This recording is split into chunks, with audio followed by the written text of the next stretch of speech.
Hi, everybody. Welcome to the November 14th, 2014 edition of Colorado Inside Out. I'm your host, Dominic Dezzutti. Thank you very much for joining us. Let's get a quick take on the reports that officials in D.C. are already planning to recruit Andrew Romanoff for another run in the 6th CD in 2016. Patty Calhoun from Westward, the ink is barely dry on the results. The 9-point loss that Romanoff suffered in CD6 this year. What does this say about 2016 if we're already talking about it barely a week after the election? You know, Andrew Romanoff is a very nice guy, but how can we miss him if he won't go away? Maybe he would have a chance. Actually, if he does want to have a chance in 2016, oddly, the carpetbagger issue clung to him, and to move into Aurora as a carpetbagger is kind of a novel concept. But if he were around picking up trash, going to every community meeting, shopping at every King Soopers in Aurora, just is really out there and omnipresent and really feels like a member of, obviously not just Aurora, but that whole district, maybe it would help him get ahead. But I think right now people would kind of like to see him go get a job, do some other things, and take a break. David Copel from the Independence Institute and DU Law School. Is this more about those same D.C. officials assuming that Kaufman has higher aspirations and wants to challenge Bennett in 2016? That would make sense, because if the seat opens up, then I think Romanoff would be a strong candidate. Sure. I think Romanoff is a great public servant. I think by consensus he's been the best Speaker of the House in Colorado we've had in the last decade. But he is not going to. Nobody is going to beat Mike Kaufman in that district. Kaufman is turning himself into the Ed Perlmutter of the eastern suburbs, and you can say, well, here's the numbers about why this guy should be having close elections at least, and he keeps pushing his victory numbers higher and higher. 2 more years of Kaufman, if he runs again in that district, is 2 more years for him to be seen at every King Soopers, helping people put their bags in the car, go to every town meeting. 2 more years of Spanish. Yeah, so I think Kaufman is impregnable in that district. But you're right, he would be a formidable U.S. Senate candidate, and if that opens up, then I'd put Romanoff as the favorite to win that district as an open seat. Eli Stokols, ace political reporter at Fox 31 and anchor on CW2. What do you make of the talk? Is it more about Bennett Kaufman that isn't even really a fight at this point? Is it more about Romanoff? What do you think? Well, I think Dave's right that there is that Ed Perlmutter comparison that Mike Kaufman has made what is a competitive district more or less seem like it's safe for him. But we've only seen that in a year just now that was a non-presidential year, a wave election for Republicans. I think in 2016, I mean, if Joe McCloskey can lose to Mike Kaufman by just a couple of points in 2012, you can understand why the DCCC in Washington is already knocking on Andrew's door to go at it again, because they don't have a lot of candidates around the country who could raise $5 million in a House race. So say what you will about the carpetbagger thing, which stuck to him, but you can see why he's attractive to them nationally if they ran him in the right year. It would be just the continued irony and sad story of Andrew Romanoff, who seems to always pick the wrong race in the wrong year. If he passed on this race and then Kaufman did jump to the Senate race and some other Democrat suddenly had an opening to get to Washington. So you know he's thinking about it. It just, you know, on top of everything, it just sort of shows how bipolar our politics are, that the Denver Post writes the guy's obituary the same week that the D-Trip is begging him to run again. Right. Gloria Neal, multimedia journalist, often seen on our partner CBS 4. Finish it up for us. To the point of Eli, I think he's right. Don't write him off, basically, because so many others have done the same. Andrew's not done, and even though he lost this one, in just an instant, it flips on a dime in politics, as we've seen so many times. And while Kaufman, no question, I live in that district, he has done a great deal. I think that Andrew, there were some missteps, no question, in this last race. But again, I don't think he's done by a long shot. I think we will see him again. And so let's just see what we see in this next race. Should be interesting. Who held the majorities in the Colorado State House and Senate was not determined officially until 5 days after Election Day. Republicans will hold a one-vote majority in the state Senate for the first time in 10 years. Democrats maintain the majority in the state House, but now it is only by 3 votes. Patty, while it took a long time to get to this, and in fact we were able to actually talk about it last week because it still wasn't official, a lot of things have happened this week, since Election Day, about the State House, State Senate, the governor's office. What do you think? Well, I was thinking about how interesting it would have been if the Republicans had been in charge of the Senate for the last 2 years, and how different Hickenlooper's administration would have been, what kind of controversies we would have had. We are seeing right now huge changes in the Hickenlooper administration. He had persuaded a lot of very good, strong people to leave private business or other jobs to come be on the cabinet. Roxanne White, his chief of staff, who'd come over with him from she's done so many different jobs. She started as Urban Peak. She's a minister. I mean, just a very unusual background. Great chief of staff by all accounts. She's gone, so he's looking for a new chief of staff. Ken Lund, who was the head of the Eco Devo office, who'd started as his attorney, he's leaving. Someone good is in his place. Don Hunt, CDOT, with the big issues of I-70 coming up, he's leaving. And Jack Finlaw, his general counsel, is going to University of Colorado Foundation. And we just heard that John Salazar is retiring as the agriculture head. So we're going to see a big change in the governor's office. And that's going to affect how they're working with the people in the legislature. Alan Salazar is staying there. He's a very smart strategist on how to work with the legislature, but it's a really different legislature this year. And you kind of wonder how it would have gone 2 years ago. We wouldn't be fighting guns now because we would have dealt with the gun issue 2 years ago with a very different legislature. And now I think there's going to be some blowback, but I think other smart people are going to come in the administration. And Hickenlooper's going to be working on his legacy. David, I know the results of the state Senate surprised me. When I saw that the Rocky Mountain gun owners backed primary folks in Jeffco won the primaries in 2 very competitive districts in June, I thought it was game over. Democrats will maintain the majority. But even though Democrats regained seats they lost in the recall elections down south and lost one of those seats in Jeffco, it seemed that Adams County, at least those are the last votes counted, really tipped the scales in unpredictable fashion. What do you think? Well, sure. Adams County is classic Reagan Democrat territory, and as we were talking about around the table before the show, the more radical Denver-Boulder axis of the Democrats that has run the legislature recently is alienating a lot of them.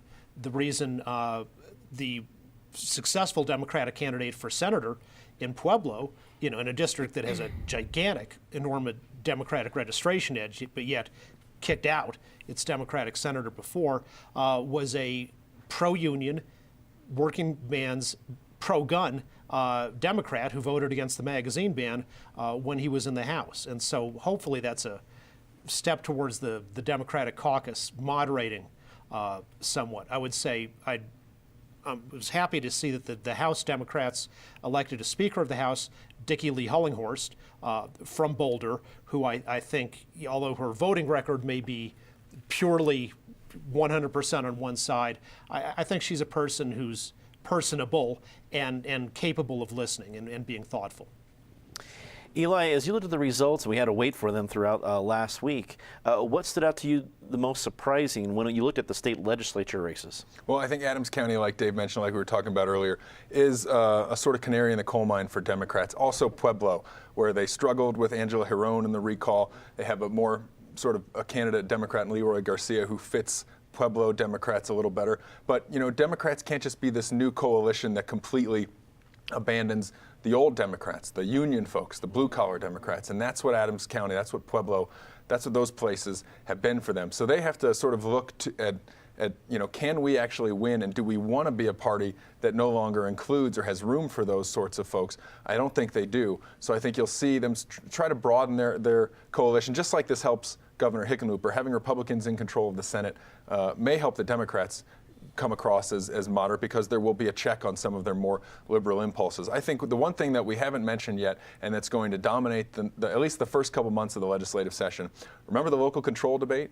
Remember the initiatives that got taken off the ballot? Okay, so that commission has until March. Dickie Lee Hullinghorst, the Boulder Democrat, you know, she's very personable, but she was very closely involved in those talks. She is somebody who represents a community that is about as militant as any in terms of getting something done to rein in the drilling. And so that's going to be really interesting. It's going to only help the governor that he has split control of the legislative chambers, but that's a fight that hasn't gone away, and that's really going to test, I think, both the Democrats and the Republicans. The one interesting thing is in the Senate flipped control, but on oil and gas stuff, it didn't really change all that much because those three Democrats who used to be there, Sherry John, still there, but you know, when they talk about the Democrats, they couldn't get anything through because those three Democrats were going to vote with the industry.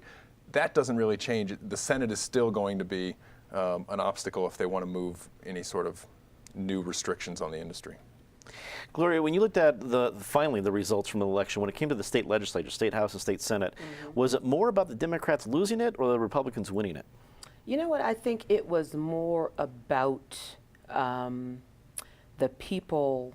I think it was more about the voters saying, because really, if you look at the numbers, it wasn't like one side just completely ran away with it, right? It was, you've got one side that has a slim majority and one side, I mean, the Republicans have what, a 1-seat majority on the Senate side, and the Democrats have, I believe, what, a 3-seat on the House side majority. And so if you look at those numbers, no side has this resounding majority. So really, if you look at what the voters are saying, we need y'all to work together, right? So you've got both of these houses that have got to come together in the state house, on the Republican side, the legislature saying, come together, work together, and let's get the people's house together and do what we need to do as far as the people's work. But here is the problem that I have. The folks who are coming together, you've got the governor saying, okay, here's what we have to do. You're hearing everyone say, as you've said, you've got to do what has to be done as far as the people. You've heard David say, you've heard Patty say, everyone is really striving to make sure that if we put the people's work, as I hear folks out on the street talk about all the things that have to be done, it's so troubling that you have folks who really, really feel as though the politicians don't listen. I think that's the biggest struggle. Being a talk show host, people feel as though politicians don't listen to them. And I think the biggest challenge is they feel as though they don't have the power. Right. When they go into the booth and they pull the lever or they circle the block or they hit the button, that is the biggest challenge, that people feel as though when you have a third of the folks who vote and 2/3 of the country that didn't vote, they feel as though, why did I do that? If I feel like that legislative body is not really going to represent me, so we can sit here and talk X's and O's all day, but if they really feel as though nothing is really going to happen, that really is what it comes down to. And so I know that that is a broad way of answering the question, but I think that really has been and is really the answer to the question, and that is it. And so, you know, folks at home who are going to watch this, you know, I know that they're going to applaud the answer and say, thank you, Glo, for saying what I really feel, and that is, are you really going to look at my issue of I'm food poor, I don't have health care, I can't get a job, or I don't have transportation? I need those kinds of answers to the problems that I'm experiencing. Sure. Well, let's see if that, speaking of working together, let's look at this. State Senator Bill Cadman was unanimously elected as Senate President by the new Republican majority this week. Political sparring has already begun as Cadman made comments about giving Democrats a chance to fix past mistakes. Governor Hickenlooper responded by saying Cadman can choose to lead or to create a ruckus. David, you know, he was just elected, so, you know, this is kind of the way it starts. What do you think of the comments? Well, I would say the consensus view at the Capitol would be that Cadman is unquestionably the best leader for the state Senate for the Republicans to choose. The most qualified, temperate, well-informed, and capable of leading the various wings of the Republican caucus, which has some very conservative people in it, and also some very moderate ones like Senator Ellen Roberts from the Southwest. I don't think you will see Cadman trying to cause a ruckus in the sense of, like, say, pushing some bill like the Texas-style restrictions on abortion and making that a priority. But to be responsible, he has to undo the damage of the wild rumpus that took place with John Morse and Mark Ferrandino and Hickenlooper's complete passive acquiescence in all that in 2013. On those bread and butter issues, one of the most important things to undo is the continuing damage of the war on rural Colorado, like the so-called renewables energy bill, which is an elaborate system to take money out of the pockets of poor people in southern Colorado and the San Luis Valley and transfer it to the shareholders of Xcel in Minneapolis, jacking up electricity prices for the poorest people in Colorado is regressive, and a good Senate ought to take the leadership, and John Hickenlooper ought to go along with that in fixing the damage that's been inflicted on those people. Eli, a lot of folks talked, I was one of them on election night, that it's a Christmas in November, at least a month early for Hickenlooper, Governor Hickenlooper, that he has a split legislature. How far do you think the 18 to 17 Senate majority is going to push him on certain issues? How much do they want to work with the Democrats over at the House? Well, the reason it doesn't really even get to the governor's desk is because of the House and their majority, their three-seat majority in the House. I think what's interesting is that, John Hickenlooper has secured a second term. He did so by a pretty impressive margin given the fundamentals of that election cycle, winning by even more than Cory Gardner did in the end. So here's a guy who has a positive story to tell and is, let's be honest, looking for an opportunity perhaps down the road on the national scale. Does he want to take an opportunity, like Dave mentioned, on 252 and the rural energy stuff? And if Republicans propose something, does he want to actually meet them halfway and work with Democrats in the House to actually get a bill on his desk that only sort of hardens his narrative of, look, I can be bipartisan, I'm a consensus-oriented person? Because if there is a way to improve that, which would be a nod to the rural part of the state, that could only benefit the governor politically. I would say about Bill Cadman, he's been around the Capitol a long time. People, we all appreciate his sense of humor and I think his experience and institutional knowledge there. But last year when it was Morgan Carroll taking over as Senate President, it got off to a rocky start. And then, for the most part, they worked together very well. So I think Bill Cadman knows what he's doing. And I think that at the end of the day, just because he might be, saying something publicly the day he's elected Senate President that, we'll see with a wink and a nod. I think I'd be surprised if he and the governor and the Democrats in the House don't find common ground on a few things. Sure. Gloria, do you think, like you talked about, can the people's work get done? Because especially since the majorities are so razor thin in the legislature. Well, here's the thing, and I think to Eli's point, I think you're drawing a line in the sand. I think a lot of folks are doing just that. You got people drawing lines in the sand saying, here's basically what I'm going to put up with. And so the governor's pushing back saying, here's basically what I'm going to put up with. And what will happen is both sides will come together and find a compromise and say, okay, let's go ahead and see if we can work together, because we've seen the recall elections, they were painful, no question about it. And so hopefully we won't have to go back through that again.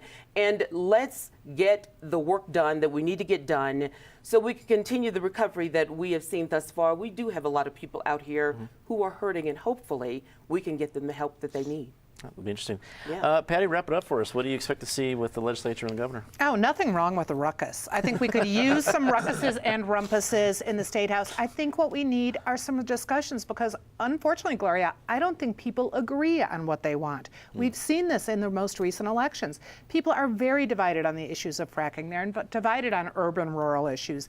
They're divided on transportation. They're divided on immigration, which we're certainly going to hear plenty about as things go on.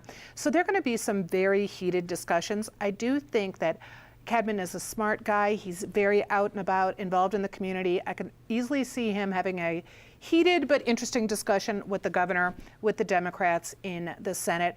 But I also can see them maybe having a beer at the end of the day and say, what do we need to do to push Colorado forward? And I think that's what we're going to see with Hickenlooper. He is going to want to fix what didn't work. But he is working on his legacy in Colorado, not on what he's going to do next federally, I think. Denver Auditor Dennis Gallagher called CDOT's process of looking at a private partnership for the I-70 project near Globeville rigged. Gallagher is upset that the state is moving ahead with potential partnerships before the final environmental impact statement is submitted in 2015. Eli, the I-70 issue, it's a major one. It's right in the middle of Denver. It's going to need to do something. Something has to be changed. And while the election, I think, took a lot of the federal issues, it really kind of got buried, pardon the pun. We're about to get into some civic elections in May. The spring is going to be ripe with this, and Auditor Gallagher has nothing to lose. He's not running for anything else. He'll go ahead and make his points made. What do you think the impact is going to be? What the impact will be of Gallagher getting involved in this issue? Well, I mean, Dennis Gallagher is not he's always been a pretty outspoken guy. And he's not alone on this. I mean, the mayor and several members of City Council have also expressed concerns about a 10-lane sort of superhighway being buried and running right through these downtrodden neighborhoods of Elyria and Swansea and Globeville. And I don't think that anybody really thinks that, I mean, there are some designs and maybe they put a park over, I mean, there are efforts to mitigate the impact on these communities. But you can understand why there's a lot of concern. Superhighways running through neighborhoods is generally not a good thing when you talk to planners. This highway project doesn't include any transit, and so it's hard to build that out at the same time. So there are a lot of concerns with this project, and you put that on top of, this is another P3. That's the only way you do these projects in Colorado because of Tabor. So you have to bring in another company that's going to, take a lot of the upfront cost and have and get some of the profits in managing some of the lanes of the road. That, because of how it went in Boulder on the US 36 project and the perceived lack of transparency and some of the problems there's not a lot of folks out there who are just going to sit back and say, oh, I'm sure it'll be fine. Because that hasn't been how it's gone. P3s are new, and those communities rightly have a lot of concerns. At the end of the day, if you have to fix the highway, there's no other way to do it. The plans could change, but at the same time, as the public process goes on, they have to move ahead with these, take these steps to put things in place. So it is a fractious process, and I don't know if it'll play out enough before the election. It may continue to play out. I don't know how much it impacts the elections next year. Gloria, we went a little heavy on the political stuff like we always do, so we're a little run short on time. What's your quick take on the I-70 project? Well, quickly, it is going to be a tough sell, but here's something. It's always hard when you have roads that are going through neighborhoods that are going to impact property value, but that's a tough sell if my child is got a school that is going to be right next to a road that's got a playground that's right there. I don't want that going through my neighborhood. So I don't blame them. That's going to be hard. That's going to be tough. So, but at the same time, we live in a society where you're out there on the roads. I am. Traffic always impacts where we are going, how it's going to, affect our cost of living, how we basically get around. So that's very, very hard. And quality of life is important here, but yet at the same time, look how hard it is to get light rail, RT, all of that. So it impacts us. And Patty, yes, the things that we agree on versus the things we disagree on, jobs, homelessness, poverty, those things we can agree on to alleviate. And so those are the things that we can always reach a compromise on. I think that's a good thing. Patty, what's your quick take? I think there will not be a lot of compromising now. We've already seen on I-70 Don Hunt, who is leaving, had gone back to the drawing board with the feds, came up with the 10-lane with some of the park thing. There's a whole group that wants to move it around, just open up this area, because we're quite close to that area, open it up altogether, which would not just bring back the neighborhoods, but open it up to big developers to make lots of money. So it is going to become very fractious, and I think will be a huge issue in the election coming up in May. And more power to Dennis Gallagher for always speaking his mind. He is a true treasure. David, wrap it up for us. The amount of air pollution caused and wasted time lost productivity by the traffic jams on I-70 is huge. That is a consensus thing that fixing that would really improve the quality of life. But Dennis Gallagher is right. It's the same problem we had on US 36. It may well be a great idea, but the lack of transparency breeds distrust. It's time for a very favorite part of the show, Disgrace of the Week. As always, Ms. Calhoun, start us off. Well, you know, people always are worried that the media is always in favor of certain liberal politicians. I have to say, bless you, Gordon Klingenschmidt. El Paso County in the State House will give us something to talk about for the next 2 years, and every week at this table. I can guarantee that. David? The people who are attacking Attorney General nominee Loretta Lynch, claiming she belonged to a Jew-hating pro-terrorist group at Harvard Law School. She belonged to the Black Law Students Association. She was a black law student. The association did invite a Jew-hating terrorist from the Palestine Liberation Organization to speak. It was a disgraceful thing for them to do, but there's no indication she had any involvement in that. She was simply a member of the organization, and you really can't hold against her the fact, just as a rank-and-file member, that the leadership chose to invite a terrorist to speak. Eli? 2 is a split decision. Pac-12 football officials, I mean, the worst in the country, and the people who parallel park on my street, Emerson Street, the worst in Denver. You don't need to leave 5 feet of space, just enough for one car not to be able to fit in between you and the next car. Killing me. The worst parkers in Denver. That's a tough title to get in this town. Gloria? I wasn't here last week, so I'm just piggybacking. 2/3 of the country didn't vote. That's a disgrace. Yeah, with you there. Say something nice rather quickly. Patty? I want to say something nice about the end of the illegal Pete's controversy, at least for the next minute. Opened in Fort Collins, the world didn't fall apart. David? The constructive people who want to use the Loretta Lynch confirmation hearings to inquire about the bipartisan piracy that's been going on by the Department of Justice in the name of civil forfeiture ever since the Reagan administration. Eli? At the Capitol, Roxanne White, Jack Finlaw, 2 people leaving the governor's administration who will be hard to replace, respected across the aisle, and have been great to work with journalists as well. So best of luck to them. Gloria? Good to see Loretta Lynch nominated. That is all the time we have tonight. Thank you very much for tuning in. For everyone here at Channel 12, I'm Dominic Dezzutti. Thanks for watching. Good night.